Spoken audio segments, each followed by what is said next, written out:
Assalamualaikum warahmatullahi wabarakatuh. Ustaz. Waalaikumsalam warahmatullahi wabarakatuh. Ada hadis berbunyi muru auladakum bis shalah, suruhlah anak kamu salat. Ada sambungannya hadis ini. Wahum abna'u sab'a sinin, suruh anak kamu salat umur 7 tahun. Wadribuhum fil ashrah, kalau 10 tahun tak juga salat maka dia dipukul, tapi memukulnya dengan adab, tidak boleh lebam, tidak boleh rusak anggota tubuhnya dan lain sebagainya. Bagaimana penerapan hadis ini Pak Ustadz? Anak dari umur 1 tahun sampai 5 tahun dijaga oleh ibunya, sholatnya di rumah, karena kalau dibawa di masjid nanti dia bernajis, mengganggu orang sholat. Tapi kalau dia sudah bisa ditegah, sudah bisa diberi tanda-tanda, dia diam, maka dibawa oleh bapak ke masjid.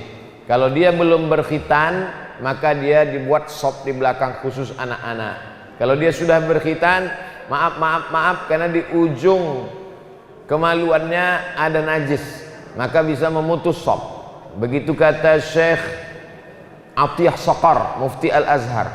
Tapi kalau dia sudah khitan, dia bisa berada di antara sop orang dewasa. Dibawa dia sholat, itu pendidikan luar biasa daripada diceramahi sholat. Yang menyuruh sholat tak sholat. Nah, itulah iblis tadi, kata Habib Rifki tadi. Ustadz, motivasi tokoh dan masyarakat kami supaya bisa membangun pesantren. Kita tidak bisa mendatangkan orang luar ke kampung kita, nanti dia tak tahan, dia pergi. Maka kirim anak kita ke tempat Habib Rifki belajar di Darul Mustafa Hadramaut, Yaman. Anak-anak bapak ibu kirim melalui Habib Rifki supaya ke Yaman. Mudah-mudahan bisa dibantu beasiswanya oleh orang-orang yang mampu, pemerintah, jabatan tak lama. Tapi anak-anak yang dikirim ini pulang menjadi dai, maka pahalanya mengalir sampai hari kiamat. Sementara dia belajar 4 tahun di Hadramaut Yaman, di Al-Azhar Mesir, siapkan tanah, buatkan kelas TK saja dulu. Tahun pertama TK Quran, tahun kedua SD kelas 1, tahun ketiga SD kelas 2, tahun keempat SD kelas 3. Anak-anak siap, asrama belum? Karena anak-anak SD tidak diasramakan. Begitu anak tamat SD, ustadznya pun pulang. Jangan anak disekolahkan tapi tak disiapkan pesantren, nanti pulang dia tak ada tempat mengajar, dia ditarik ke Ternate, ditarik ke ibu kota provinsi, kampung tetap tinggal. Begitu caranya. Nah, jadi kita jaga-jaga dua-dua. Ada yang jaga gawang, wakafkan tanah sejauh mata memandang, tinggal. Tapi tanah yang diwakafkan untuk pesantren, batu bata, kerikil, saya yakin masyarakat Galila kaya. Dari mana Ustadz tahu ini kaya? Tengok masjidnya bagus, kipas anginnya, jamnya aja sampai ke dinding. Nih, hebat. Insya Allah wakafkan tanah, wakafkan anak kita wakafkan untuk fisabilillah, menolong agama Allah. Nanti kalau anak kami sekolah agama takut tak makan, nih kami sekolah agama, Habib Rifki sekolah agama ke Yaman, saya sekolah agama, tetap hidup. Saya kurus ini bukan karena tak makan, tetap hidup. Jangan takut anak sekolah agama tak makan. Bagaimana menurut pendapat Ustadz acara pernikahan di daerah kami? Ada istilah ganti kerugian bagi laki-laki 20 sampai 50 juta, sehingga membuat para pemuda tak mampu, akhirnya bawa lari pihak wanita untuk married by accident. Orang-orang tua kita dulu itu cerdas.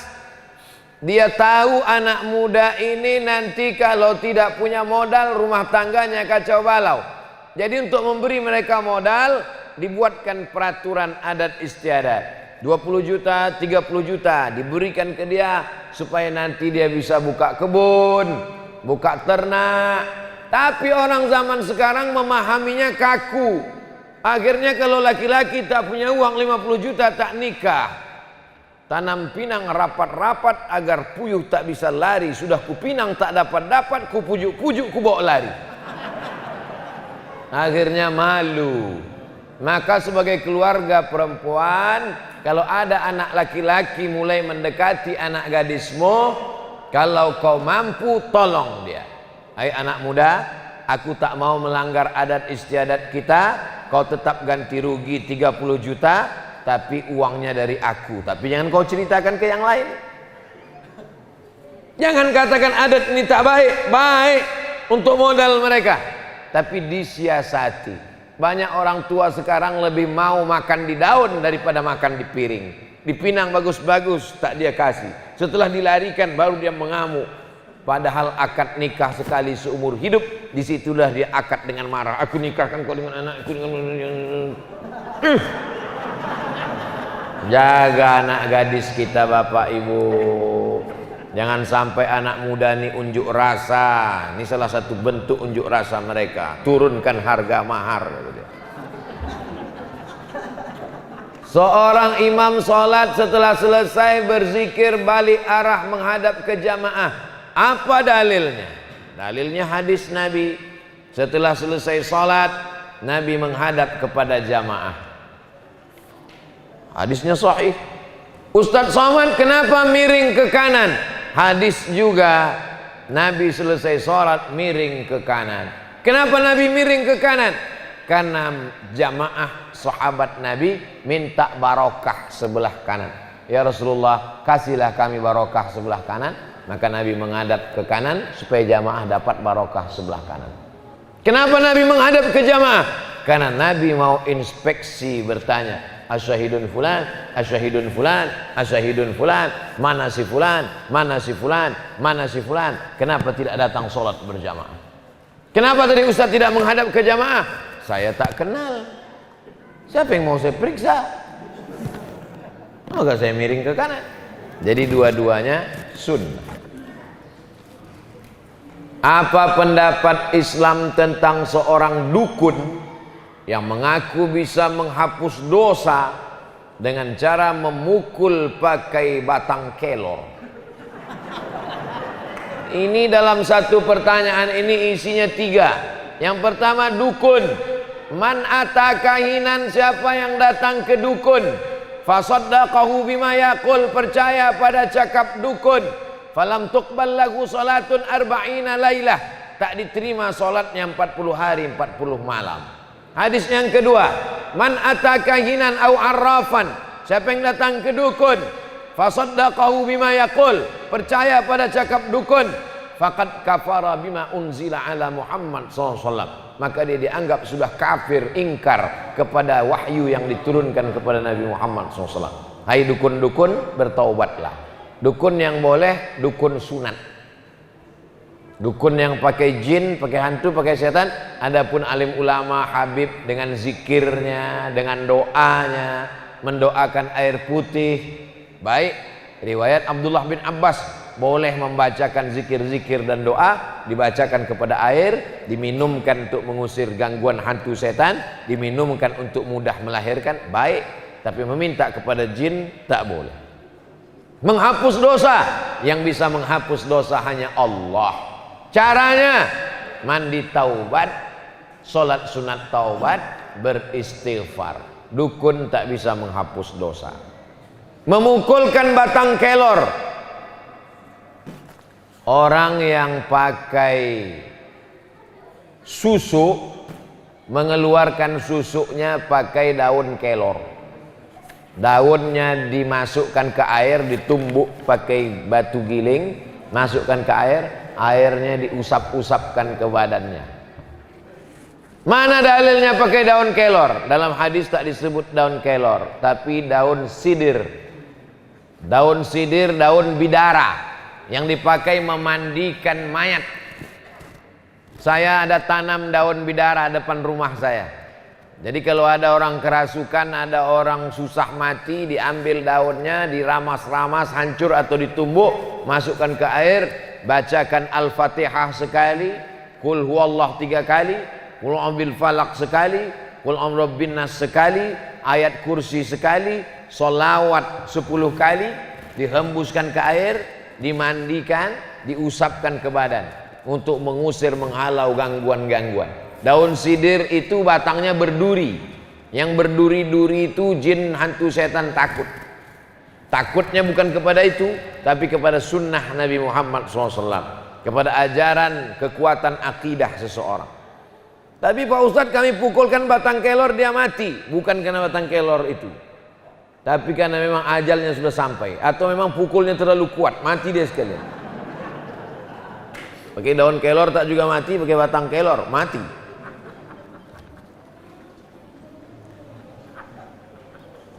Ustadz, isu mengenai Taliban di Afghanistan, sering kita dengar ada yang menganggap ini teroris, berkembang, ada yang menganggap hanya bangsa yang berusaha untuk merdeka. Ada nama negara namanya Uni Soviet. Uni Soviet. Uni Soviet menjajah negara-negara Islam. Uzbekistan, Tajikistan, Kazakistan, Kirgistan. Stan itu artinya tanah. Kirgistan, tanah Kirgistan. Uzbekistan, tanah Uzbek. Afghanistan, tanah Afgan. Galileatan, tanah Galila. Tan itu artinya tanah. Pakistan, Kirgistan, Afghanistan, Kazakistan, Tajikistan, Uzbekistan, Afghanistan. Jadi ada negara kecil namanya Afghanistan. Mereka berjuang melawan Uni Soviet. Akhirnya merdeka mereka. Bubar Uni Soviet. Jadi negara kecil, sekarang namanya Rusia. Dipimpin oleh Vladimir Putin. Uni Soviet yang menjajah Afghanistan, Kirgistan, Tajikistan, Uzbekistan itu dulu nama negaranya Uni Soviet, pemimpinnya adalah Gorbachev. Tumbang Gorbachev, naik Boris Yeltsin. Sekarang jadi negara tidak sebesar dulu, wilayah jajahannya tak besar lagi, namanya Rusia, dipimpin oleh Vladimir Putin. Anak-anak dari Afghanistan ini menuntut ilmu ke India. Tempat mereka belajar di India itu namanya Darul Ulum. Darul, rumah ilmu pengetahuan. Darul Ulum, rumah pengetahuan. Tempatnya Deoban. Nama negaranya India. Akidahnya Maturidi. Sedangkan kita, akidah kita Asy'ari. Siapakah Ahlus Sunnah wal Jamaah? Ahlus Sunnah wal Jamaah adalah Asy'ari Maturidi. Jadi akidah kita dengan mereka sama, mirip-mirip, beda-beda dikit. Kita Asy'ari, mereka Maturidi. Akidahnya, fikihnya kita Syafi'i, mereka Hanafi. Karena India itu Hanafi. Mazhab akidah Asy'ari Maturidi.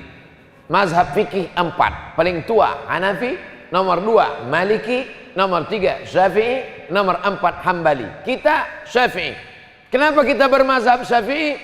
Karena guru-guru Habib Rifki dari Yaman datang membawa Islam kemari, dan Yaman bermazhab Syafi'i. Andai dulu yang datang kemari orang India, mungkin kita bermazhab Hanafi.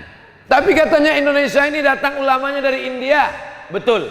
Tapi India yang Gujarat. Gujarat itu mazhabnya Syafi'i. Jadi secara akidah mereka Hanafi. Secara akidah mereka Maturidi. Secara fikih mereka Hanafi. Tasawufnya mereka bertarekat Naqsyabandi.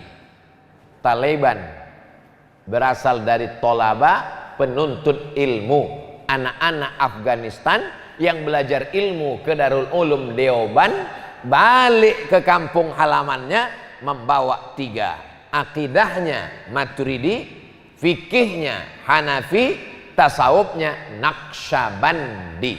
Itulah mengapa Wahabi benci kepada Taliban, karena mereka bertarekat Naqsyabandi, pengikut Imam Bahauddin Naqsyabandi. Kenapa mereka bersenjata? karena mereka memang sudah lama punya senjata sejak melawan Rusia. Berlanjutlah sekarang mereka ingin menerapkan syariat Islam. Kenapa mereka disebut teroris?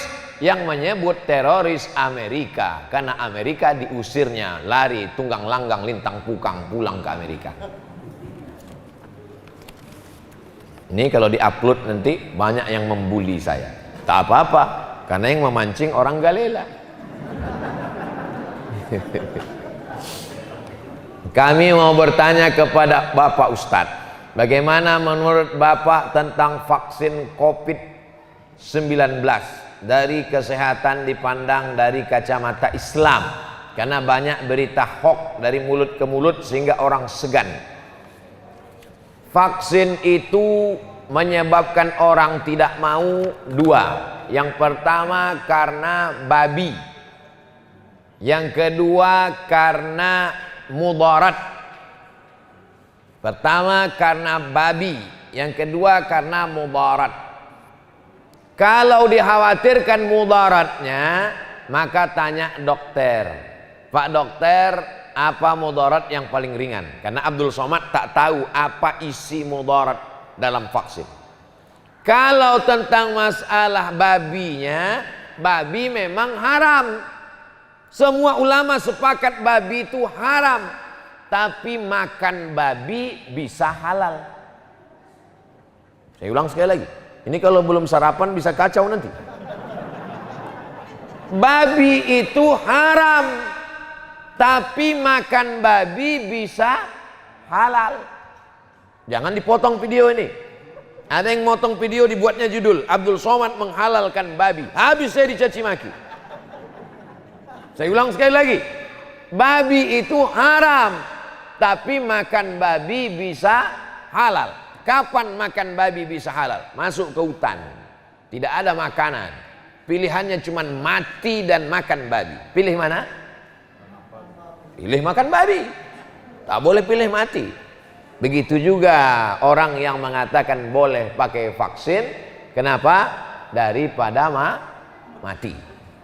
Dua jawaban tentang mudarat, tanya dokter. Tentang unsur babi, kalau mudarat tingkat tinggi, boleh makan babi daripada mati. Mimdatema tayabawati, mati. Sekarang di YouTube sedang ramai mengajak orang mendapatkan banyak dengan cara zikir, memanggil uang 1 triliun. Jangan-jangan subuh ini ramai karena dianggapnya zikir memanggil 1 triliun. Tidak Pak Ustadz, semua ini datang karena kecintaan kepada Nabi Muhammad SAW. Amin. Bohong. Masih ingat penggandaan uang beberapa tahun yang lalu? Orangnya sudah ditangkap. Yang tertipu profesor, doktor bidang engineering, tapi dalam bidang agama dia jahil. Maka jangan mau dibodoh-bodohi. Kalaulah bisa penggandaan uang mendatangkan duit, maka tak perlu pemerintah ngutang, cukup memanggil dukun-dukun memanggil duit. Selesai masalah hutang luar negeri. Betul? Logis. Maka orang yang mengaku-mengaku ini bohong, tipu muslihat. Pak polisi mesti menangkap orang yang menipu-nipu ini. Contoh, mulai waktu subuh baca 3 kali, jangan kaget tiba-tiba uang datang ke rumahmu. Hoax, mesti ditangkap orang ini. Pasal penyebaran penipuan, menyebarkan berita bohong. Mudah-mudahan kita termasuk orang yang diselamatkan Allah Subhanahu wa taala. Mari kita aminkan doa yang dibimbing oleh Al-Habib Rifqi Al-Hamid. Falyatafaddal mashkura. Jadi sebelum kita doa, besok malam Jumat di Palu Al-Khairat Pusat akan dibuat acara tahlil 40 hari. Guru kita semua yang baru-baru ini meninggal dunia, cucu daripada guru tua Al-Habib Sagaf bin Muhammad bin Idrus Al-Jufri. Al-Khairat ada di sini kan? Ada atau tidak? Ada. Berarti jalur itu orang Taif dari Yaman. Beliau seorang habaib yang luar biasa, bahkan nasionalisme beliau lebih tinggi, mungkin lebih daripada orang-orang yang lahir daripada Indonesia, tapi beliau cinta daripada bangsa dan negara ini.